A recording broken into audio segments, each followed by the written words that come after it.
Today on the show, we are talking, it's actually a juicy case study. Do we sell ETFs to buy a property? Do we keep them? Do we rent? Do we do all the things? We're going to talk about a couple of multiple super funds. Can we have them? What else we got here? Cavoodle puppies. We'll touch on pet insurance. John, you're a regular pet around here. But I am joined by Rach Kroon from This Is Property and John Pidgeon from This Is Property, our property podcast show, which is also on YouTube. Rach, what's Benji have to say? Yeah, Benji says, I'm looking to change super funds. The returns in my current one aren't up to my liking. Yes, I'm comparing like for like between funds, but my current fund offers a huge death cover payout amount that my new one won't. I've been declined insurance outside of super due to my medical history, so that's not an option. Is it possible to transfer most of my super to the new account but leave enough in the old to keep the death cover? Is there a minimum amount? Do you want me to show you something, Rach? I do. What do you think, John?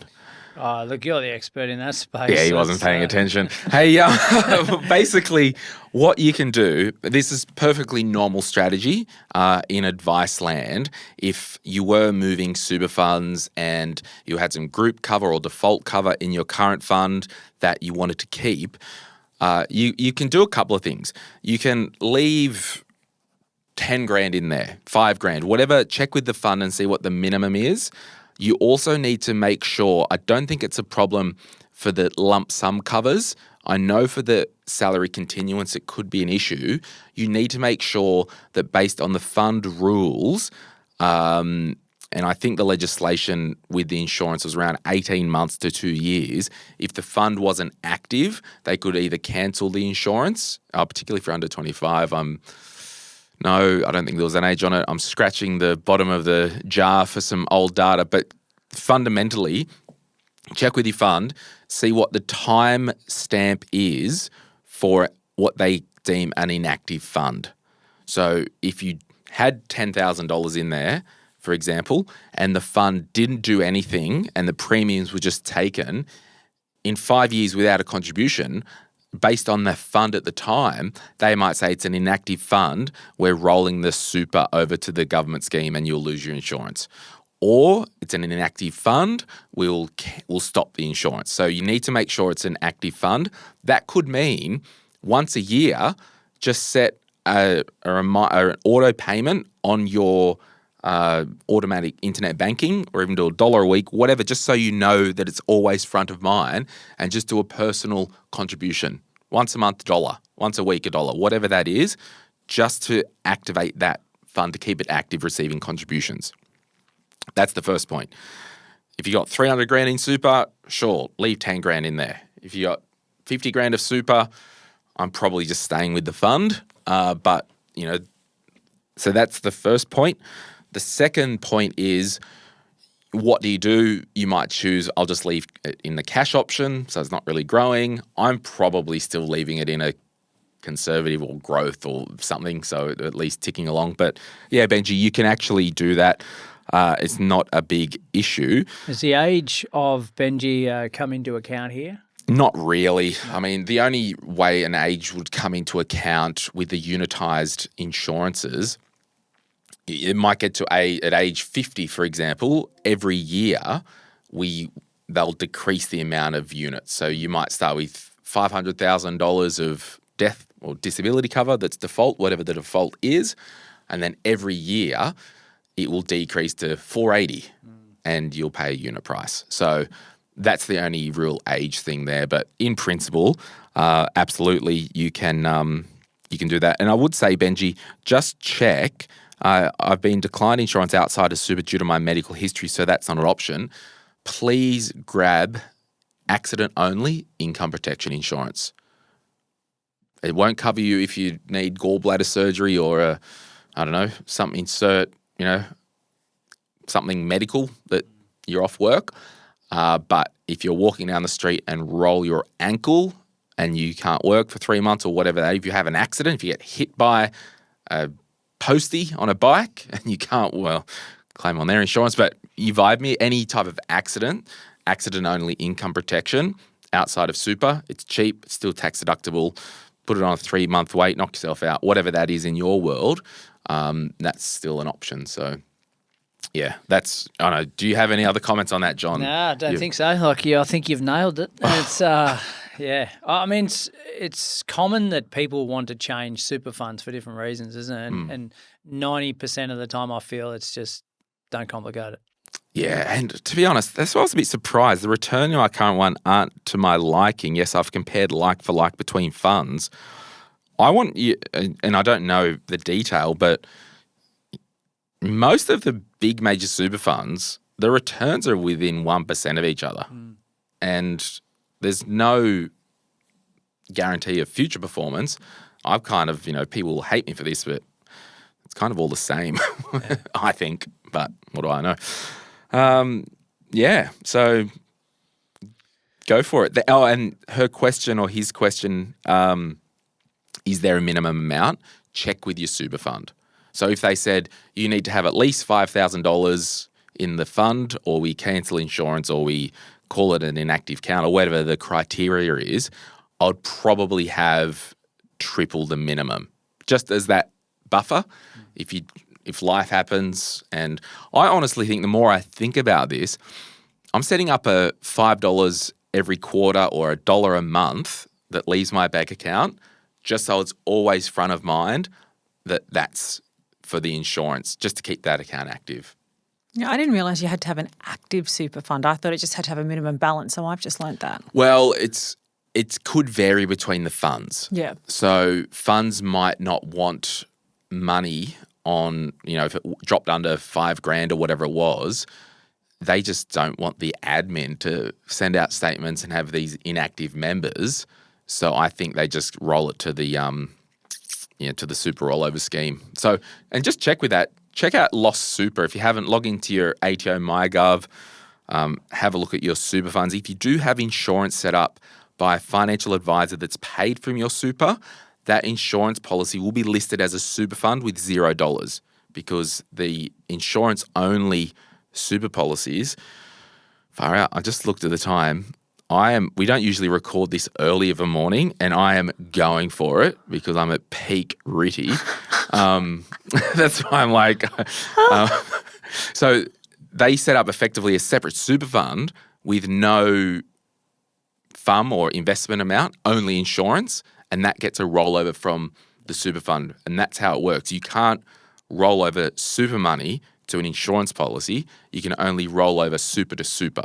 So in your MyGov, if you've got a super trustee policy, it will say Ascender, it will say TAL Super, it will say ComInsure, or whatever the super insurance company is, Neos, Clearview, whatever. When's trough ready? What? If you're at peak ready now, when's trough ready? Trough ready? Ready.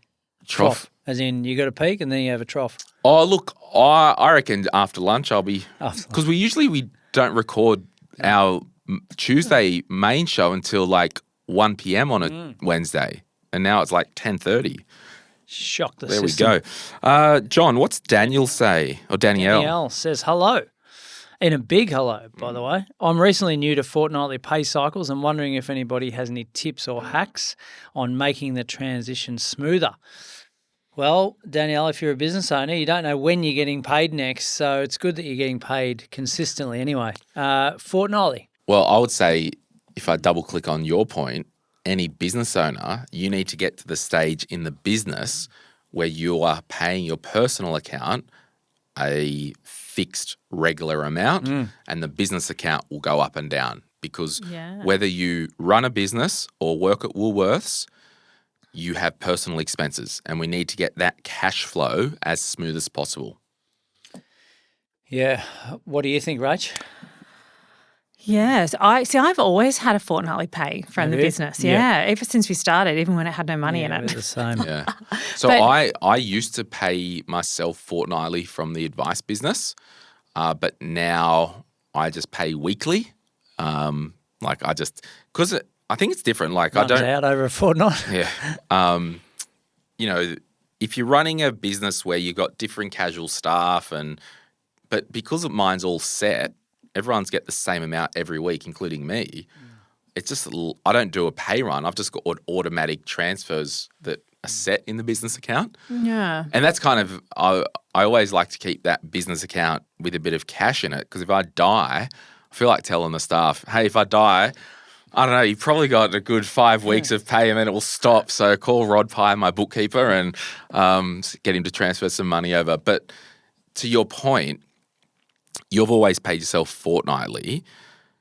But for Danielle, and I kind of did this to re-talk about the Glen James spending plan, which is our free online course, where regardless of whether you get paid monthly, weekly, or fortnightly, we need a system that, and you might be paid fortnightly and your spouse might be paid monthly, right? In that plan, I teach to pay ourselves our weekly spending money. So when I buy a coffee, groceries, every Wednesday, I get X amount from my cash hub that goes into my tap account. Does that make sense? So we get to the point. Tap on the phone Yeah. is referring to? Yeah. So you just want to get to the point so it feels like you're getting paid every week. So I get paid on Wednesdays, but my cash hub, where all the money goes into from rental properties and my employment income, that happens on Fridays. Yeah, but I do remember when I was an employee and I went from a fortnightly pay to a monthly pay. Murder. I didn't have, this was before a stage in my life when I had good buffers, and it was a real struggle trying to stretch it out. So I'm guessing Danielle's being paid weekly now and going to fortnightly. Yeah. And so tips about how to stretch that out a little bit longer, which is hard. And you would say maybe pay herself her spending honestly, weekly? Yeah, so the Glen James spending plan, for those who are new, we have a cash hub set up that's mine is with Bankwest, which is an offset account. So all my income, regardless of whether it's rental property or employment income, or that's probably the only income I have, goes into there. And then my up account on my phone, I don't have the Bankwest card on my phone as an Apple Pay. I've only got my up bank account. And every Wednesday, a few $100s or whatever the amount is goes from my Bankwest, that's automatic, to my card on my phone, and that's only used for food, fuel, going out, entertainment, weekend cafes. So my whole reason for living each week, and it's a behavioural thing, that I can't spend more than what I get on my phone. So I've protected myself. If you're a saver, this is a good way, because like me, I'm Glenn, I'm a recovering spender. It gives me boundaries. But if you're a saver, it will give you permission to actually spend some money. Yeah, I think it's a big mindset shift, isn't it, to go from one to the other? And it's getting your head around that, probably the biggest part of it, which Danielle's referring to. But because logically you say, well, I'm getting paid an amount per annum. Like, not much should change. It's the same amount. It's just coming in different cycles, isn't it? So we just have to adjust to it in our own mind first. Yeah, but Danielle, check out the Glen James spending plan. If everyone wants to Google the Glen James spending plan, it is a free online course. I'm actually going to reshoot it next year in our new studios upstairs. Just putting it out there, I may end up charging a small fee for that and splitting up that course a little bit, because I'm going to get a bit more into online courses. So get it while it's free. I'll probably always have a free component, but that's just what I'm thinking. But this episode is brought to you by Sphere Home Loans. John, what have you got to say about Sphere Home Loans? Nothing. All right, if you don't have anything good to say, don't say it at all. Rach, what have you got to say about Sphere Home Loans? I love Sphere Home Loans. Right. So, all right, you two, go away for a sec. They're an unbelievable team of mortgage brokers that have a really tight unit that meet regularly to be able to thrash out deals together. So, and that's what I've found is a massive difference with them as opposed to a lot of other brokers, is that you'll have a broker that has a deal going and they'll have all their other team members look at that as well and just roll things off, because everyone wants some feedback to be able to make the best decision. So I love the way you do that. But it is good, and we can work anywhere remote, all good, right? But there is something to say, because Phil Thompson from Sky Wealth does this as well. Any new advisors that he hires, or trainees, if you're not in Melbourne and can come in, we can't hire you. And I think there is just something to say with that power that you've got everyone together. And I was only thinking about your business the other day. Like, you could tomorrow employ a broker in every capital city, work from home, knock yourself out. But you've made a strategic decision that the heart is in this office. Sure, we'll help people all over Australia, but we're all over everything. Yeah, and it's just teamwork, and I find it hard to work as one unit if there is, remote workers. And I think a lot of people work remotely really well, but in our business, it just doesn't work. Like, we all need to be there to thrash out all those things that are happening. And things at the moment are so, like, I think applications went up 40% in October from the 2 months before because of all these changes. And how do you, if everyone was remote, how do you go, okay, who's got what on today and share it around to work as a team? But it works for us all working together. All right. Makes the dream work. Calm down, Rachel. Only allocated 30 seconds for the ad, but there we go. Rach is, a supporter of this podcast show, and Rach and John will be here in Newcastle on Friday, the 5th of December next month. And we're doing a studio launch party, live podcast. You can get tickets in the show notes. We'll get Rach and Jess to put the link below. It's cheap. We've got Woodfire Pizza coming. I've got Sky Wealth is sponsoring the gelato stand. I don't know if Phil knows it yet, but you owe me $5,000. Sponsor that. Can I get some money out of Rach to sponsor something? Clearly, I'm sponsoring the pizza. Let's go, baby. But look, we're going to sell tickets. There'll be pizza. There'll be gelato. We're going to do a live recording. I'm going to go to Dan Murphy's. There'll be unlimited piss, no RSA. Let's go. My name is Glen James. See you in Newcastle on the 4th. Friday night, we're going to launch the studio. Let's do a show right now. Before we get into it, this show is general advice only, and I've got a license to provide that advice. Full details can be found in the show notes. I'm a former financial advisor.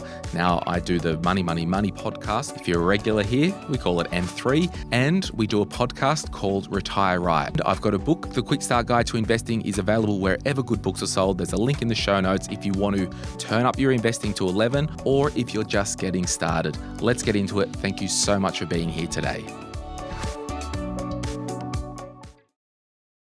Okay, I was prepping this episode yesterday and an email came in via the website. If you ever want to send in any case studies or questions that you want us to answer, please do so. We might not get to all of them, but I go into the team inbox, and because it's a team inbox, Rach and Jess are in there as well. Sometimes I see stuff, I'm like, oh, that's interesting. So I'll read this. Anonymous from Tasmania.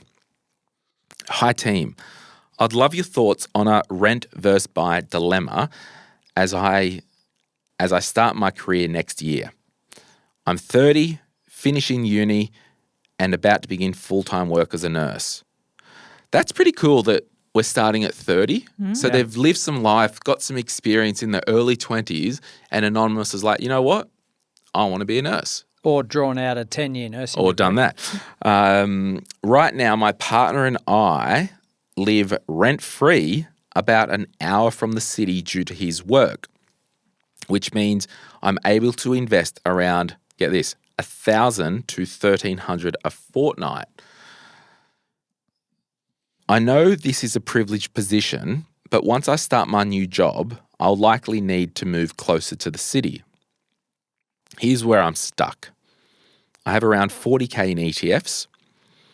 I owned 50% of a house outright in my hometown where my family currently lives. I'd rather not access the equity due to family dynamics, and we can get to why you probably wouldn't anyway.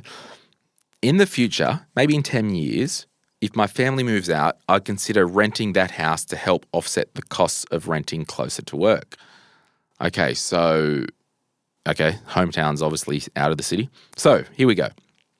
So do I buy a home in my 30s and 40s near work and start paying the mortgage down now, or rent when I move, stay flexible, and keep focusing on investing heavily into ETFs, which I really enjoy, and possibly look at buying much later in life with a big deposit or close to outright. I'm not really a homely person, quote unquote. I don't care about decorating or renovating. I just want to live. No, I just want to live closer to work and make smart financial decisions and make a smart financial decision. I'm also unsure if I'm mentally ready for a mortgage yet, even though I worry about falling behind if I don't buy. What would you consider in my situation? Thank you so much. A lot to unpack there, Johnson and Rach. What are we doing? Oh, well, I think we need to just maybe take it easy for a bit. And I think it's going to be a big change working full-time for a start, right? So I think we get that under our belt. That might mean renting for 6 or 12 months just to find our feet closer to work and see how that's all going. 40, I can't see there's any sort of cash amount other than the 40 in the ETF. So I'm not sure that they'd be in a position to buy now anyway, given the property prices. Well, they'd have to, liquidate the ETFs potentially. Yeah, but even with 40K, it might be a little bit tight. So we're probably not buying now anyway. So we're probably just continue. It is Tasmania. Yeah, but if it's Hobart or Launceston, which are the only two cities there, aren't they? You might call Burnie a city if you live out. So I don't know. But in any case, I would probably just take a chill for 6 months, 12 months, get some sort of rental, get our work underway and nail that with the view of seeing how that all feels. And then like the big one for me is I'm not really a homely person and I'm not sure I'm ready for a mortgage mentally anyway. So I think we've got to continue to rent or start renting if you're living at home and then just feel your way into it. And then when the stars align, you say, okay, actually I've got a bit of cash. I go and get a borrowing capacity from someone like Rachel. I can then say, mentally, can I get my head around that? Now I'm earning the dollars because we're not even earning the full-time income yet. So we don't in our bank account see the money coming in. So, we love to take on the world, but probably one step at a time would be my thoughts. Rach? Yeah, I'd completely agree with that because if you took all the other details out of here, it's always, great, get into the market as soon as you can. If you can get in. But when you see things like, I'm not sure what I'm doing, I'm not a homely person, and I'm not mentally ready for a mortgage, it's okay to rent. Yeah. It's absolutely fine to rent, find your feet, and you might really have this desire to buy to live in, or you may never do that, and that's also okay. You can invest otherwise in other things. But I don't think from what you've written there, I don't think a mortgage in the short term is in your agenda. I'm going to go a little bit off script here for a little bit. Unusual? Yes. Right now, my partner and I live rent-free an hour from the city due to his work, which means I'm able to invest around that amount. Once I start my new job, I'll likely need to move to the city. So we don't know much about the partner here, and I know it's anonymous is a chick because I saw her name, but the partner, guy or gal, irrelevant really. Are we living in some mining cottage rent-free because of his work? Or is it because she says here, an hour from the city due to his work? Yeah, so they've moved. Or we live with family rent-free and old mate works out there as well. Yeah, okay. I took that as he's got it or he. Well, whoever the partner is, partner. So partner's got a job outside the city and they're covering his rent. Yes. Yeah, I read it that way as well because her family live in the property that she owns. Yeah, and she doesn't live in that. No. So the question is, I'm actually going to go there. Where is the partner in this? You're 30-year-old, finishing uni, starting your career. Is the relationship, are you guys together forever? They're catching up on the weekends. Yeah, but I just and I'm happy to be wrong, and I probably am, but I'm just pausing. Someone's going to have to move. if she wants to go into the city to be closer to work, I know it's an hour away. It's not far. But it is in Tasmania. Yeah, it's about 200 kilometres probably. But that's just in the back of my head, there's a lot going on here. When she says, do I buy, buying a house to live in, is that you only? Is it with the partner? Because there wasn't, and I'll just read it, and this is where I really geek out. So do I buy a home in my 30s, rent when so the only reason, just sometimes with the wording, do we buy a home? Well, I would say they've got separate finances. And that's fine, but surely at some point there has to be we are buying a house to live in.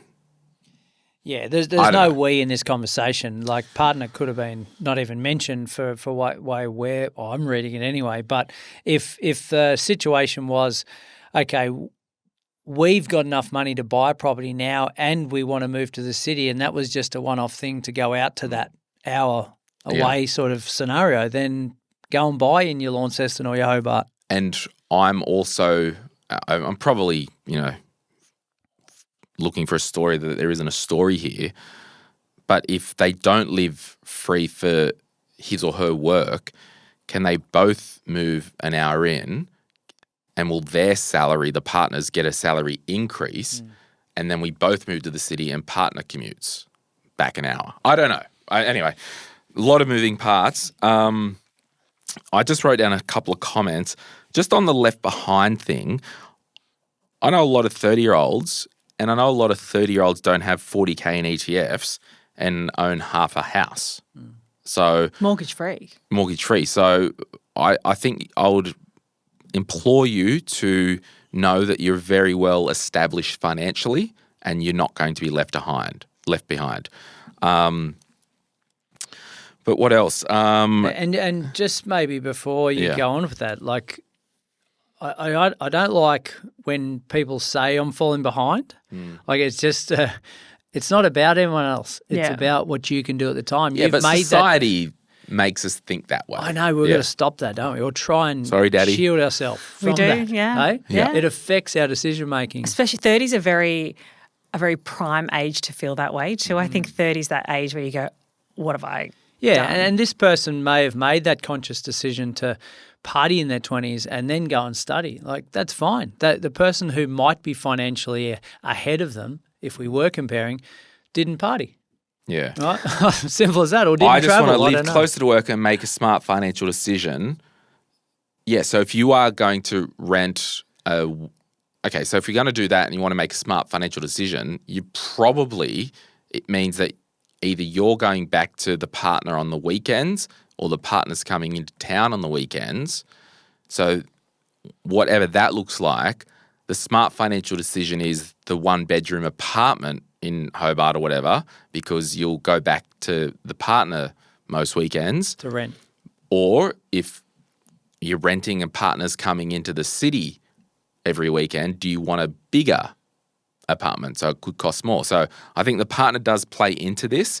The one thing with the house that you own 50% of, that's completely off the table because we're not borrowing against that to buy a house to live in because it's not deductible anyway. You wouldn't use the equity in a property that you had as an investment to fund a house to live in. Well, a lot do. You would. But the only absolutely. complication with that, it still would be you can completely do that. But the reason she wouldn't is because there's family dynamics. So if she's got other family on title, they would have to guarantee that loan, and not wanting to ask them to do that is probably the reason she doesn't want to use it. She'd pretty well, So, okay, whoa. So both of you meerkats are saying if you had an investment property with equity, you would borrow against it for your PPOR. We did not say that. I would absolutely do that. I wouldn't do that. No. But You'd sell the bastard and not have any debt. Well, no. No. But But in this case, is another conversation. In this case, if you've got family living in there and there's a reason not to sell it, generally, yes, an investment property, you'd sell it to buy your PPOR. But there is no reason that you couldn't borrow against an investment property that you wanted to keep for other reasons, like for this, it's her family, and borrow for a PPOR. There's no reason that you wouldn't do that. It's not. It's still completely. The purpose of those funds are still for the PPOR. It's just secured against an investment property. No, but where Glenn's probably going with that is, reading between those ears, is to say, well, you want to use cash as your deposit for your owner occ to keep the debt down because it's considered bad debt, right?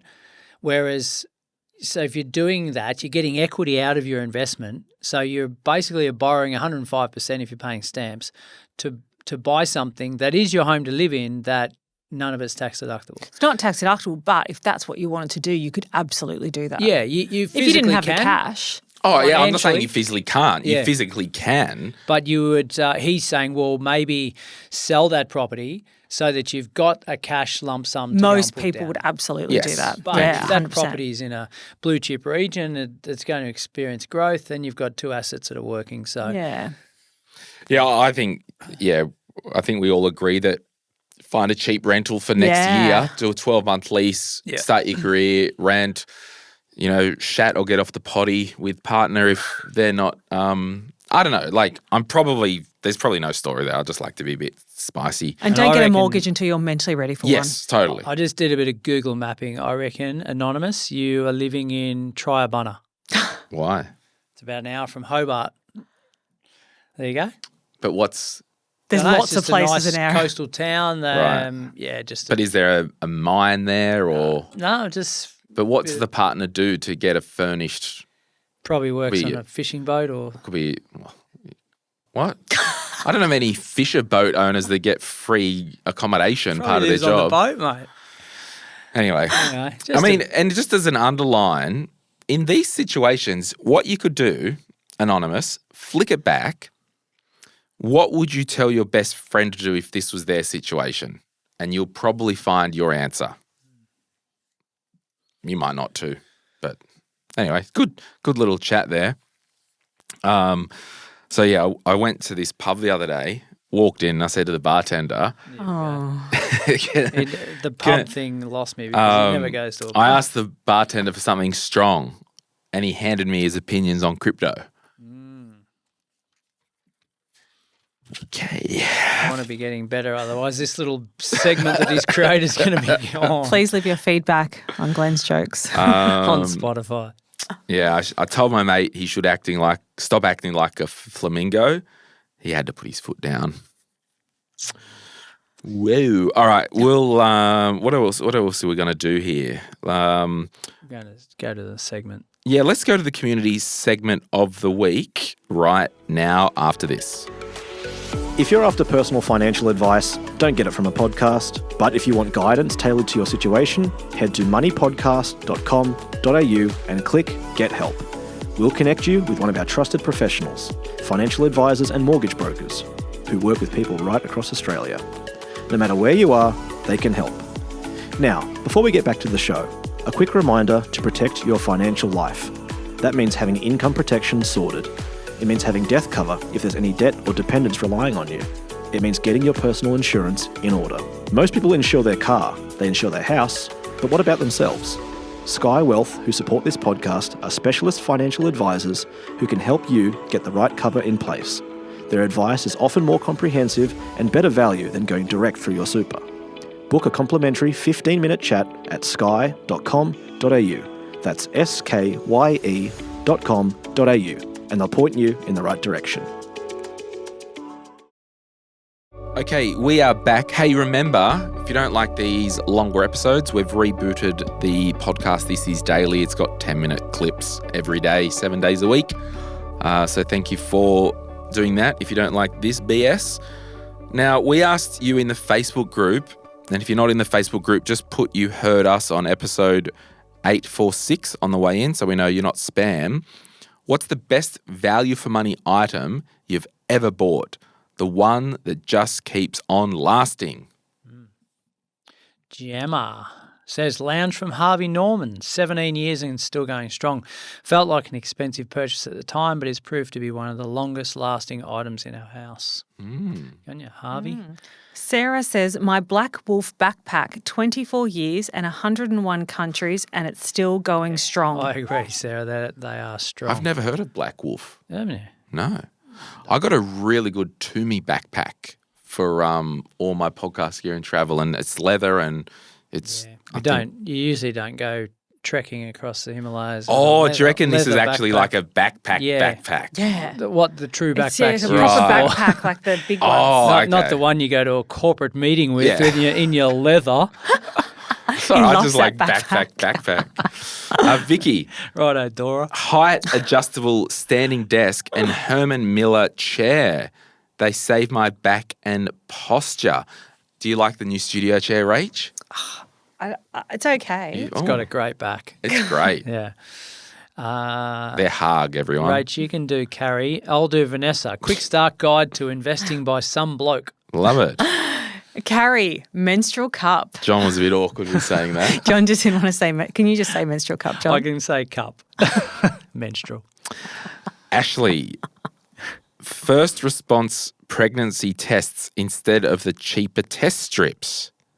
Okay, they are expensive, but when you are only 6 months postpartum, they save you from an unnecessary heart attack by not giving you a confusing evaporative line. If you know, you know. Yep. Gel. Fitbit Charge 2, bought in 2016, so old it's discontinued. I still wear it every day, keeps its charge for 4 days, only replace the band every 4 months or so. I've been waiting for it to die so I can replace it, but it just keeps on going. That's pretty impressive, 9 years. Yeah. Cassandra says RMWs, yes, expensive, but they have lasted a decade Yeah, I'm with and you. still going strong. With you, Yeah, Cassandra. my brown pair is just at the end basically now, and I think year?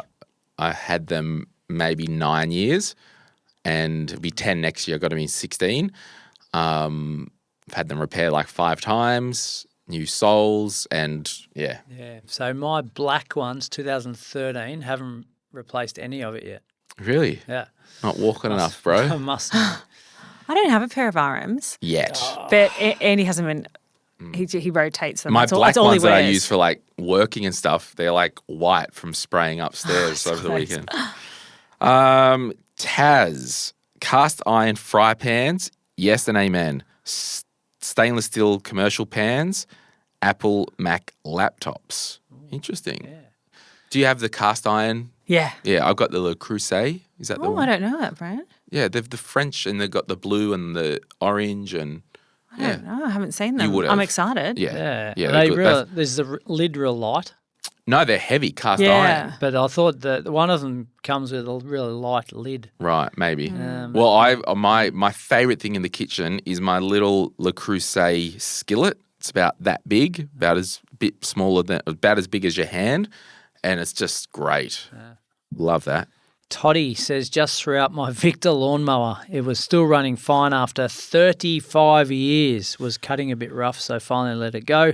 Got it for my 21st. So Wow. Yeah, happy there you go. 56th birthday, Todd. All right, well, let's move on. Thank you so much for being part of the community segment. Do you guys have any top of mind items that you purchased that were, best value for money item? Oh, mine was definitely my black RMs. Yeah. Yeah, they're just at the time, I hear you, like expensive outlay, but yeah. Mine was my thermo. Yeah. I bought it 13 years ago. No, 14 years ago now. And I just use it every day. Yeah, that's good. That's a true indicator, isn't it? How often are you using it? Yeah. And everyone uses it in my house. Well, I just purchased an item, and when you go against your gut feeling, because you're like, I'll do the right thing, and my gut was saying, no, just do it. So I just bought a new coffee machine for the studio here. Yes, Aldi. Oh, no, they were the beans. No, they were rubbish in the end. They weren't that nice. What is it? It's a Giotto. Sunbeam Giotto. No, Giotto. Oh, you actually got brand. it. Yes. Yeah. And that was, I think, $4,000. Whew. And it can be plumbed into the tap and the yes. drainage, but this machine will last 20 years. And my gut feeling, because I bought that Sunbeam out there for like $700 or whatever it was, my gut feeling was like, just buy the Giotto, and I'm like, no, you've got to be good with money. And, so I spent the cheaper one, and now I'm like, after having a couple of people here wanting to make, it's like, this is too slow, too annoying. So I'm like, stuff it. Glee Coffee Roasters got me the that is the Giotto, that is good. The Giotto. and we were able to plumb it in, so I don't have to fill it up with water or But that will last 20 years. Looking So- forward to my first coffee from it. Yes. So am I. All right. Moving right along. John, do you want to read Blessy's comment there? Blessy. Hi, everyone. My income increased so much 4 years ago, and I would like to update my income protection on my super. I emailed my provider, but the reply was too confusing for me. Is there an organisation that can assist me with this and ensure I'm getting the best outcome possible? Thank everyone. Yeah, I wanted to just add this. We're not going to camp here, but we are due for another insurance episode, but please go to a financial advisor to get your insurance set up. So Sky Wealth, who you've just would have heard in the ad break, go to Sky Wealth because, as we said at the top of the episode, you can set up an insurance policy that is funded by your super. They do it all for you. They're like a mortgage broker, but for insurance. They'll find the most appropriate insurer that works for your age, income, occupation, gender, health history, pastimes if you do hang gliding and all that stuff. And it will be a better quality policy than your super fund, and maybe 8.5 to 9 times out of 10, it will be cheaper than going to your super fund. Adding cover at a group level in your super fund now is very expensive. So yes, they will get commission on the insurance, but every insurance company pays the exact same amount of commission in Australia. That's legal, that's mandated, that's normal. However, even with the insurance company paying the commission out, it is still cheaper and better quality than going to your super fund. And then thirdly, it is portable. So you get all that set up, and, Blessy said here, the reply was too confusing. Contact Sky Wealth, let them walk you through the process. And I'm serious, guys, I'm sick of going to flippin' funerals where I'm standing there knowing that the person who died left behind a family that has a mortgage, young kids, and no death cover. Sick of it. Or I was talking to someone the other day, got diagnosed with something hectic, didn't have income insurance. I'm like, everything in our financial life hinges on money walking in the door every week. If you can't work, where's the money coming from? Oh, just use mum and dad. Right, they want to pay you 80 grand a year? Okay, that's cute. How long for? Oh, just do Centrelink. Oh, you like living on 36 grand a year? That's cute. So get this crap sorted. Okay, that's my PSA.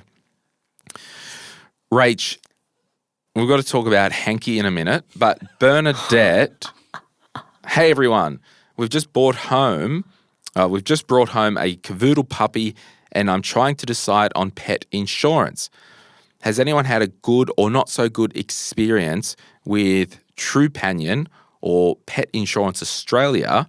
Also to hear recommendations, so you can search pet insurance in the group, that will pop up. Is Hanky insured? Do you know that he's not? I've never had pet insurance. Yeah, that's fine. Is Harry? Molly's my daughter. Yeah. she's insured though. Thank you. Yeah, you're welcome. I said that Phil child Thompson. insurance. Oh no, Phil did he? No, that was the investment policy you set up. Yeah. Um, I did your initial death cover though. I think he may have. Yeah, I Phil did. took it off you, did he? Or He did. He wouldn't have changed it because it would have been pretty good structure. yes, there you go. No, Harry, I'm with you, Rach. Harry is running free without insurance. So Yeah. I just don't know. I totally get the rant that you just gave, and I 100% agree with that. I don't know. I've got a problem with paying a lot of money for my pet insurance. Yeah, although I actually saw this in the Facebook group and I was sitting next to someone at the time I read it that works for an insurance company. I won't say who, but I said... A doggy or catty insurance company. But they are just a big insurance company. Right. And I said, oh, who would have pet insurance? Because it was just something that I just hadn't thought of.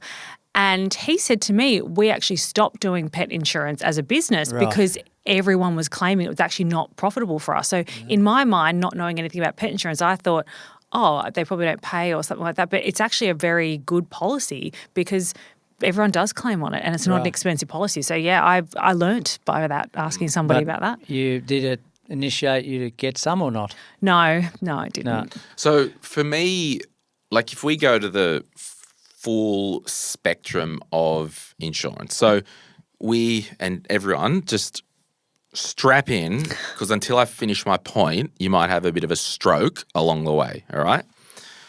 We insure for things that we need to transfer the risk of because if something happened, like our house burned down, couldn't work, car crash, we insure for things that actually matter, right? Now, that's what I mean. Calm down, everyone. I'm about to say your pet matters. Hank matters. So we do that. On the other side of the fence, when we're at JB Hi-Fi buying the new TV, we don't pay the extra $20 for extended warranty insurance. We just don't. It's a rip-off, and the chance of you needing it, take that risk on yourself. So you insure for things that you don't want to take the risk on yourself. We don't, when you're buying your travel tickets, I saw this when I was traveling in America, part of the checkout thing, do you want to insure this flight? No, I don't. Like, I'll take the risk. When I'm getting stuff shipped to me, getting a DI box sent up from Canberra or Swamp, wherever they are, do you want to insure this freight? No, I don't. So there's this spectrum of some crap, take the risk on, other crap, I'm not taking the risk on my car or home or life. So when you hire a car, are you reducing the excess? It depends. It depends. I make a different decision every time on that, I reckon. Yeah, I need to do some research. I take the risk if it's a longer term hire. Yeah. I'm like, and which doesn't make any sense. It doesn't. Because, you're in it. But when I was in London last month, I hired the car for the day. It was like $100 a day. Yeah, waiver, whatever. I haven't driven through London city before. I'm like, sure, $20, whatever, I don't care. But in the middle, there's this thing called pet insurance. I personally believe if you want to get your pet insured and you want to pay for it, knock yourself out. Do it. If I had a pet, like both of you, I'm in a financial position strong enough where I can take that risk. So if Harry... Yes, not Molly. He wants to say Molly. If Harry or Hanky Spanky, what brand of dog is it? He is a English Staffy. English Staffy. Just love him. And Nice a golden dog, that. retriever. Groodle. Yep. If Harry or Hank had a medical event and worst case scenario, they're like, look, it's going to cost 10 grand, you guys could come up with the 10 grand each. Take my money. Yeah. Yeah. Rach would be like, there is no Emotional. cost. Yeah. So As long as you don't botch the surgery. Yeah. yeah. So I think with pet insurance, if I was getting a pet, I would self-insure because I've got an emergency fund. Happy to do that. Actually, one thing I do pay for, as I drop it, I pay the $200 Apple insurance.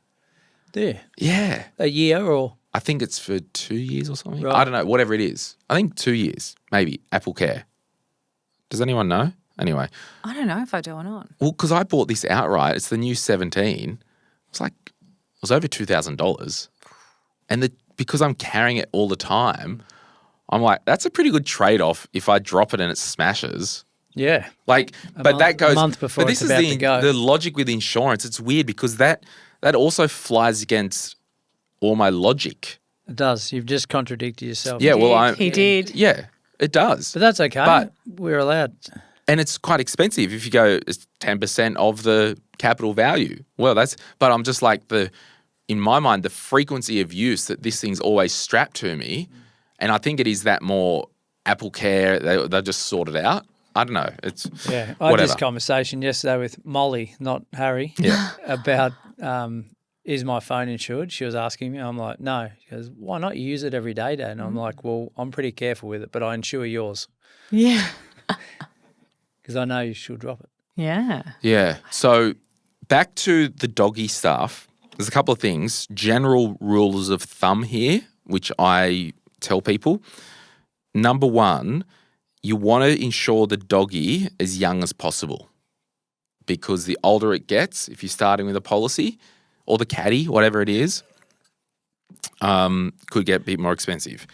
Number two, to Bernadette's point, trying to decide on pet insurance experiences, what I want you to do, go to your local vet and say, hi, John Pidgeon, the bird pigeon vet. I've just bought a cavoodle. In your experience here as a vet, what company have you heard most good things about for cavoodles? Good idea. Hi, Rach, with a Staffy, French Bulldog Staffy, Just an English Staffy. English Staffy, blue English Staffy. Go to your local vet. Who's your vet? It's just Kalani Vale Okay. Vet. We Cool. just changed Who to? one in Erina. Very good. And because without this turning into a pet show, Harry as a Groodle has got these big floppy ears that Like his father. underneath it gets infected and whatever else. And we couldn't get to the bottom of it. And this vet in Erin has fixed it. What are they great. called? Don't know. Yeah, Erin anyway. Yeah, Hank gets monthly injections for his skin allergies. How much does that cost a month? I don't want to No, disclose no, that. he's- no, It's no, more on his no. skin. Hey, The whole we're at the end of the family. episode. No one listens to the end. I don't know, about $400 a month. Yeah, okay. Right. Wow. $5,000 a year. Freaking hell. He gets Freaking hell. itchy. Gets gosh. itchy. We'll tell him he's got four legs. Scratch it. So go to your vet He can rotate. and be like, Pause as to which ones he scratches. I've just with. bought a ragdoll cat. Who have you had claims with? Because when you're buying insurance, you're buying a claim. Hey, I've got a French bulldog. I'm not a fan of French bulldogs. Who just talk to the vet. They will know. They will tell you because I honestly think it is specific to the breed, the type of animal, and yeah. And then all you need to know as well, you still need an emergency fund because potentially the pet insurance for different things may only cover 70 to 80% of a claim. Yeah. And that's And- what put me off. I may hypothesize that there could be insurers that you have to pay and cash flow it and recoup from the insurance company. I don't know enough about pet insurance. There could be some where if you talk to your vet, they will say, yep, pay the excess, we invoice the insurer. I don't know, but the high view is fundamentally, if you want to get pet insurance, put it in your budget, get on with your life. If you want to pay $5,000 a year on freaking scratchy needles, knock yourself out too. I feel better about that now that you're doing that. I would also say if you've got kids, look at getting child insurance. It's usually about $15 a month, if that. And this is really savage, but you can insure around $200,000 a year per child up to. It covers the death of a child, major medical illnesses, which it just means if the worst case happened in the world, I don't know if I could think of anything worse, you have $50,000, $100,000, whatever the amount is, that you and your partner, or if you're solo, you can take some time off the workforce and money is not the problem. If I had the choice between insuring the dog or my child, probably go on the child. Some days.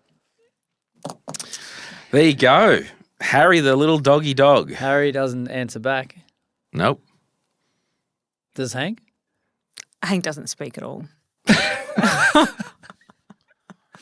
Would you get a second dog? No, he likes How old's Hank? nearly 8. Right. He wants you all to himself. Yeah, complete undivided attention. Yeah. But wouldn't he shed in the house? Hair everywhere? Oh, I think I've got very short hair. Right. But he's just, Okay. Does Hank, is he allowed on your bed? it's his bed. Oh my gosh. We've got a live one, everyone. We've got a live one in the boat. Oh gosh. Harry wouldn't be allowed on Amy's bed. Harry takes up half the bed. Right. Okay. Amy has to sleep awkwardly so that Harry can actually sleep. See, I would Yeah. like a dog one day. I would. It's a Cairo, $5,000 a year Cairo. Gosh. But I think it just doesn't suit my stage at the moment. It makes sense if you got a kid as well, because you're going to be tied down anyway with that. Remember when you poisoned that dog next door? I didn't. No. We'll do it in the after party. Hey, everyone, if you I didn't poison a dog, let me be very clear. I'll give everyone in the after party, if you're a new-ish listener and you're listening to the BS. Hey, if you have found this episode half useful, can you please forward it to a friend or family member? We'd really appreciate it. Christmas is coming up, remember. You can get any of our books on our website, moneypodcast.com.au. We distribute them now, so that's awesome. Until then, we will see you next week. Bye. Bye. Any advice is general financial advice only, which does not take into account your objectives, financial situation, or needs. Because of that, you should consider if the advice is appropriate to you and your needs before acting on the information. If you do choose to buy a financial product, read the product disclosure statement, PDS, and target market determination, TMD, and obtain appropriate financial advice tailored to your needs. Simo Interactive Pty Ltd, the publisher of this podcast, and Glen James are authorised representatives of Money Sherpa Pty Ltd, which holds financial services license 451289. Opinions or comments from any guests on the podcast are theirs and not those of the host or the publisher or their respective license holders.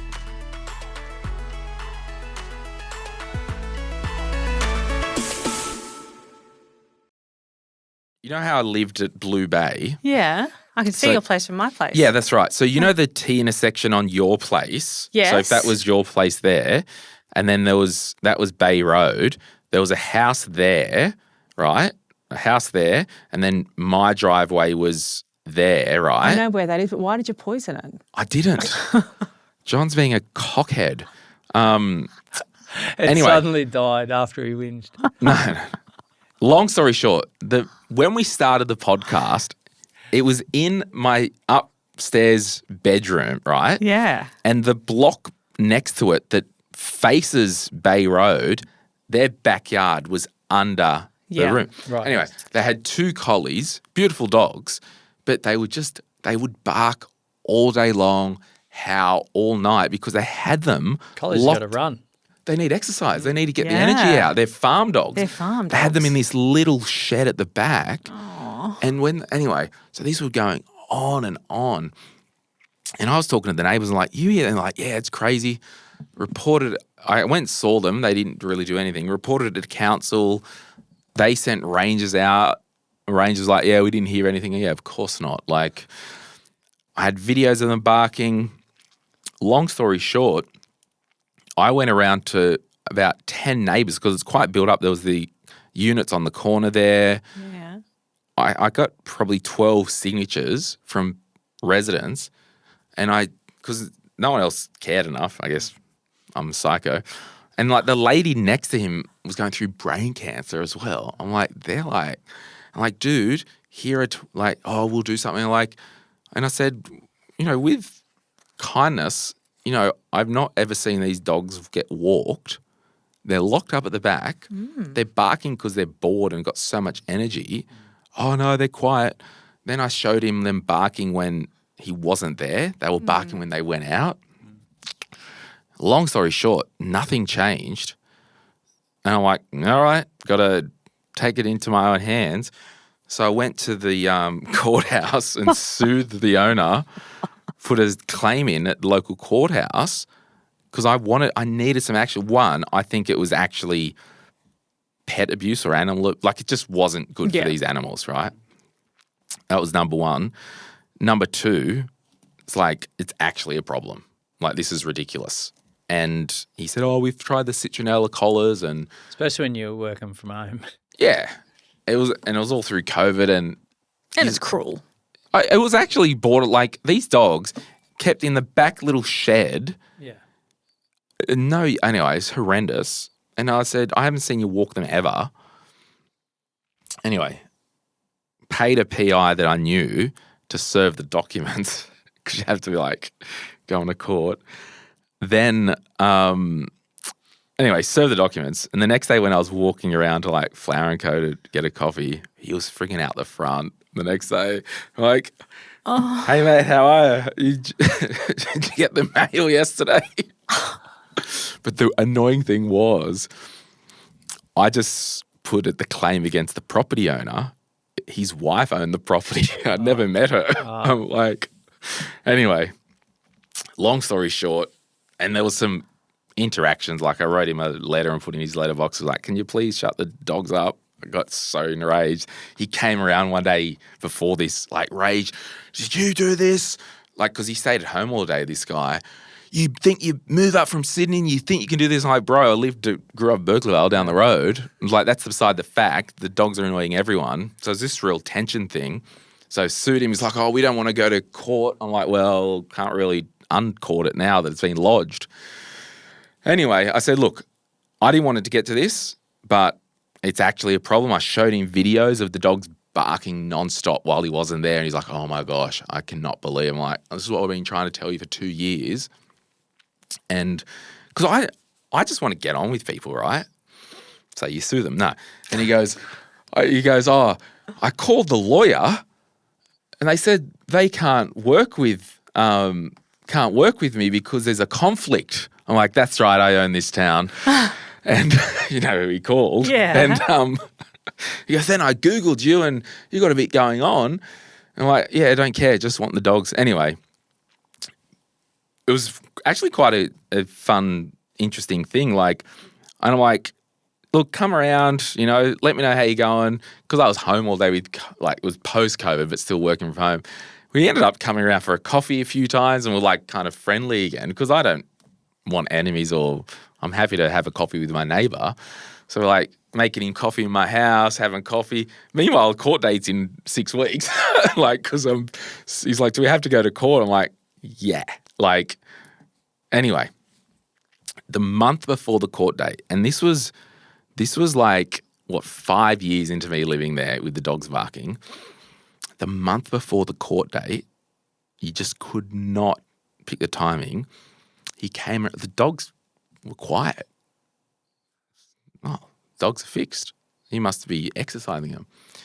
He came around and told me one got bitten by a brown snake in the backyard. But what we think was, because we're out near the beach, it's all like you dig that far under your yard and like where we were, it's just white sand, right? And under houses, like they actually get a few brown snakes. He goes, yeah, but we think like one of the kookaburras or kingfishers, they grab the baby snakes and I've seen them sometimes around Shelley Beach and they accidentally drop them or whatever. Anyway, went to the vet and it was in the vet hospital for like over a week. He goes, yeah, it's already cost us 10 grand. Didn't have dog insurance. And I said, and this was like the crazy thing, I said, hey, just to let you know, I didn't have anything to do with poisoning your dog or dropping in a brown snake. And then typical me joke, I'm like, if it was me, it would have happened 3 years ago. Don't worry about that. Anyway, so then the dog came home and it was fully shaved. It looked like a greyhound, this collie, right? Yeah. And it was the male that was barking lots. Anyway, it just had kidney failure. It ended up dying. And that was the catalyst. So the other dog, she was missing her mate. She would never bark. She was now howling, crying, which I could forgive because I wasn't working from there anymore. But that was the catalyst. They ended up going, they ended up moving and, yeah, just crazy story. For the timing of it. There you go. It died and he goes, what do we do about court? I'm like, we just don't both show up.